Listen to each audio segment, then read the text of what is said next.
आकाशगंगा से रेडियो तरंगें भेज रही है विचित्र वस्तु, कहीं एलियंस का संदेश तो नहीं। अंतरिक्ष वैज्ञानिकों ने हमारी आकाशगंगा मिल्की वे के माध्यम से धरती की तरफ आती कुछ विचित्र रेडियो तरंगों का रिकॉर्ड किया है। इससे पहले ऐसी तरंगें कभी धरती की तरफ आती नहीं देखी गई थी। इन तरंगों ने दुनिया भर के वैज्ञानिकों को चौंका दिया है। ऐसा नहीं है कि ये तरंगें सिर्फ किसी एक देश की तरफ आ रही हों, ये धरती के हर कोने में दर्ज की जा रही है। वैज्ञानिक हैरान है कि ये रेडियो तरंगें कहीं एलियंस का संदेश तो नहीं है या फिर किसी अनजान अंतरिक्ष वस्तु द्वारा भेजे जा रहे सिग्नल। इन बातों को लेकर वैज्ञानिक बेहद परेशान हैं।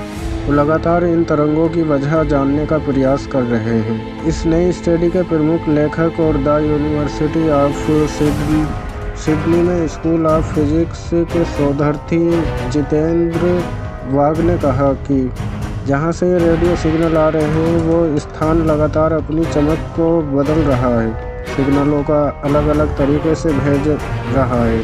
जबकि आमतौर पर रेडियो तरंगें एक जैसी आती हैं, लेकिन आकाशगंगा के मध्यम में मौजूद इस अनजान वस्तु से आ रही तरंगें अजीब हैं। उन्हें समझना बेहद मुश्किल हो रहा है। जितेंद्र वाघ ने बताया कि ये रेडियो तरंगें काफ़ी ज़्यादा उच्च सतह का ध्रुवीकरण हो रहा है। इसका मतलब यह है कि इन तरंगों के बीच प्रकाश एक दिशा में तो बह रहा है, लेकिन वह समय के साथ अपनी दिशा बदल रहा है। यह अत्यधिक अजीब घटना है। शुरुआत में तो हमें लगा कि यह कोई पल्सर है।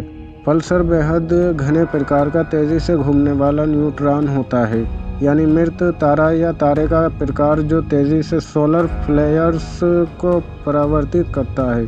लेकिन जिस जगह से ये विचित्र रेडियो तरंगें आ रही हैं, वे वैज्ञानिकों की उम्मीद के मुताबिक नहीं था। जितेंद्र और उनकी टीम ने आकाशगंगा के बीच मौजूद इस विचित्र अंतरिक्षीय वस्तु का नाम उसके कोऑर्डिनेट्स के नाम पर रखा है। 173608-321635 सिडनी इंस्टीट्यूट फॉर एस्ट्रोनॉमी की प्रोफेसर तारा मर्फी ने कहा कि शुरुआत में रेडियो तरंगें भेजने वाली ये वस्तु दिख नहीं रही, अदृश्य थी। फिर धीरे धीरे ये अपनी चमक बढ़ाने लगी, फिर धुंधली होने लगी, उसके बाद वापस से दिखने लगी। ये व्यवहार बेहद डरावना और विचित्र है।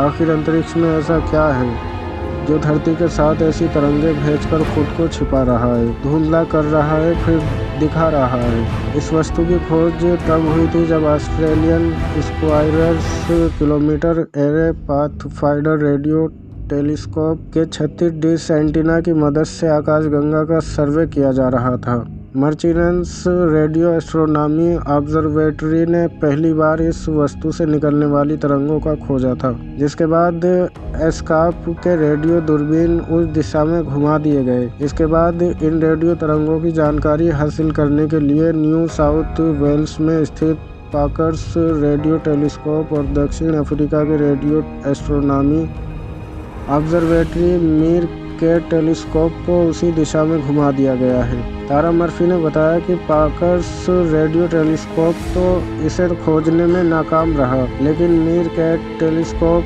ने हर हफ्ते इन रेडियो तरंगों को रिकॉर्ड किया। ये तरंगें हर हफ्ते सिर्फ 15 मिनट के लिए धरती पर आती रही। मीर कैट ने कई हफ्ते तक इन रेडियो तरंगों को दर्ज किया। हमने रेडियो तरंगों के सोर्स को खोजकर उसे समझने की कोशिश की तो हैरान रह गए।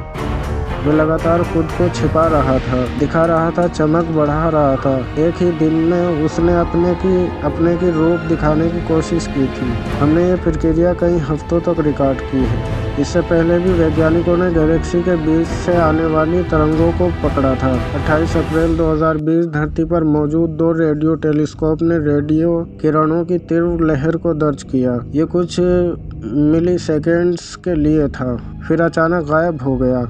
लेकिन इन रेडियो किरणों की खोज एक महत्वपूर्ण खोज थी। पहली बार धरती के इतने नज़दीक फास्ट रेडियो बर्स्ट का पता चला था। ये संदेश हमारी धरती से मात्र 30,000 प्रकाश वर्ष की दूरी से आ रहे हैं, यानी संदेश हमारी आकाशगंगा में मौजूद किसी स्थान से पैदा हो रहे हैं। इस विचित्र रेडियो सिग्नलों को the Canadian Hydrogen Intensity Mapping Experiment और the Survey for Transient Astronomical Radio Emissions ने रिकॉर्ड किया था। मैसाचुसेट्स इंस्टीट्यूट ऑफ टेक्नोलॉजी में फिजिक्स के असिस्टेंट प्रोफेसर कियोशी मसोई ने कहा कि विचित्र रेडियो तरंगों के आने के समय तो चीनी का मुंह भी उधर नहीं था। उसने फिर भी इस रेडियो तरंगों को कैच किया, लेकिन स्टारी 2 ने इसे देखा भी, रिकॉर्ड भी किया, रिसीव भी किया। दुनिया में इन दोनों जैसे कुछ ही रेडियो एंटीना हैं जो इस तरह के काम करने में सक्षम हैं। कनाडा में स्थित मैकगिल यूनिवर्सिटी में फिजिक्स की डॉक्टोरल शोधार्थी प्रज्ञा चावला कहती हैं कि अब तक फास्ट रेडियो हमेशा ही गैलेक्सी के बाहर दर्ज किए जाते रहे हैं। वो इतने ज़्यादा प्रकाश वर्ष दूर होते हैं कि उनकी स्टडी मुश्किल है। लेकिन अप्रैल 2020 में रिकॉर्ड किए गए फास्ट रेडियो बर्स्ट का मामला अलग है। प्रज्ञा कहती हैं कि जैसे ही फास्ट रेडियो बर्स्ट की उत्पत्ति का पता चलेगा, उससे आकाशगंगा को लेकर कई नए खुलासे होंगे। इससे पहले ऐसा 2007 में हुआ था। ऑस्ट्रेलिया में पार्क्स रेडियो डिश के डेटा पर डंकन लोरिमर और डेविड कार्नेविक काम स्टडी कर रहे थे। तब भी उन्हें ऐसी ही एक फास्ट रेडियो बर्स्ट का पता चला था। कियोशी मसोई कहते हैं कि हम 30,000 प्रकाश वर्ष की दूरी पर से आने वाले सिग्नल को ज़्यादा अच्छे से स्टडी कर सकते हैं, जबकि आकाशगंगा के बाहर लाखों और करोड़ प्रकाश वर्ष की दूरी से आने वाले रेडियो संदेशों को समझना आसान नहीं है। ये बहुत तेज़ी से दिखते हैं, उससे ज़्यादा तेज़ी से गायब हो जाते हैं, लेकिन हम बहुत जल्द इस विचित्र सिग्नल को भेजने वाली जगह का खुलासा करेंगे। कियोशी कहते हैं कि कई बार तो फास्ट रेडियो अपने सूरज से 10 करोड़ गुना ज़्यादा ताकतवर होते हैं, तो इतनी ऊर्जा निकाल सकते हैं जो सूरज 100 साल में निकालेगा, वे भी 1 सेकंड के 1000वें हिस्से में। तो आप ही सोचिए, तो इतना ताकतवर हो, उसे कुछ मिली सेकेंड्स में पकड़ना कितना मुश्किल है। उसे देखना तो और भी असंभव जैसा है। प्रज्ञा कहती है कि इन सारी दिक्कतों के बावजूद दुनिया भर के वैज्ञानिकों ने फास्ट रेडियो बर्स्ट को लेकर नॉलेज बैंक बना लिया है, क्योंकि हमारी आकाशगंगा के बाहर ऐसी रेडियो तरंगों का विस्फोट होता रहता है। रेडियो लाइट्स कुछ माइक्रो से मिली सेकेंड्स तक ही दिखते हैं। अगर सारे वैज्ञानिक इन रेडियो तरंगों को खोज में लग जाएं, तो पता चलेगा कि हर दिन अंतरिक्ष में ऐसे हजारों संदेश आ जा रहे हैं। कियोशी कहते हैं कि हो सकता है कि ये किसी न्यूट्रॉन स्टार की तरफ से भेजा गया मैसेज हो, क्योंकि ये छोटे और बेहद ऊर्जावान तारे होते हैं। हालांकि ये कोई एक वजह हो सकती है, ज़रूरी नहीं कि ऐसा ही हुआ हो। आमतौर पर फास्ट रेडियो बर्स्ट की उत्पत्ति वाली जगह एक छोटा न्यूट्रॉन स्टार की तरह होता है। इसे मैग्नेटर कहते हैं। इनकी चुंबकीय शक्ति धरती से 5000 ट्रिलियन गुना ज़्यादा होती है। मैग्नेटर ब्रह्मांड के सबसे ताकतवर चुंबक होते हैं। आमतौर पर इनकी वजह से ही फास्ट रेडियो बर्स्ट निकलते हैं, क्योंकि इनके चारों तरफ गामा और एक्सरे होते हैं।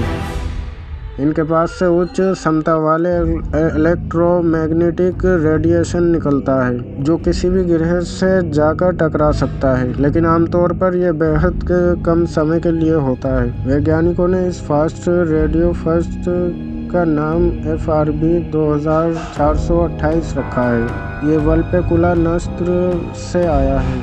ऐसा माना जा रहा है कि यह एक मैग्नेटर से निकला होगा, जिसका नाम SGR 1935 + 2154 है। इसकी दोबारा जांच करने के लिए चीन के फास्ट यानी 500 metre aperture spherical radio telescope की मदद ली गई थी। इसने भी विचित्र रेडियो सिग्नलों के आने की पुष्टि की है।